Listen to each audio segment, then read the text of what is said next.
দিনের বেলা জাগবা, রাতের বেলা ঘুমাবা, ছোটবেলা থেকে কত কষ্ট করে বড় করছি। কোনো মা বলতে পারবে না যে 100% স্যাক্রিফাইসের পরে 10% বাচ্চার কাছ থেকে পাইছি।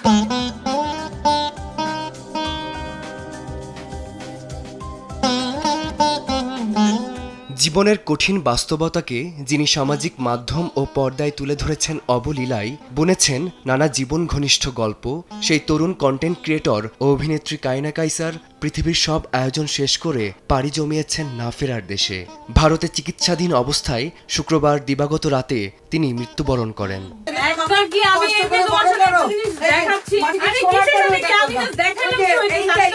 কোনো বাচ্চারাই কোনো কথা শোনে না এবং প্রয়োজনের সময় কাছেও থাকে না, এইটাই বাস্তব।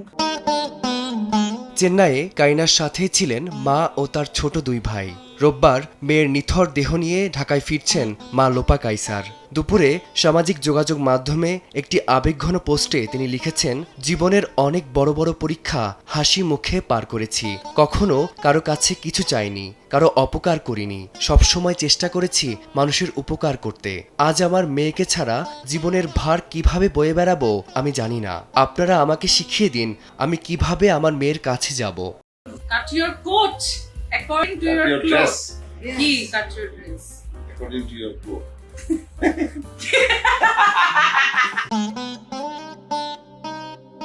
পোস্টে তিনি নিজের অজান্তে হওয়া ভুলের জন্য সবার কাছে ক্ষমা চেয়ে বলেন, হয়তো আল্লাহকে খুশি করতে পারিনি, সঠিকভাবে অজু করিনি, নামাজ পড়িনি, হয়তো না জেনে অনেকের মনে কষ্ট দিয়েছি, আমাকে মাফ করে দেন। আমার মেয়েটার জন্য দোয়া করেন, বেশি করে দরুদ শরীফ, সূরা ইয়াসিন, সূরা মুলুক পড়েন আমার মেয়ের জন্য। তোমার কোনো রিগ্রেটস নাই যে ধুর এই তিনটা বাচ্চা না থাকলে আমি এখন একটু ট্রাভেল করতাম? আদারওয়াইজ মানে ইনকমপ্লিট থাকতাম।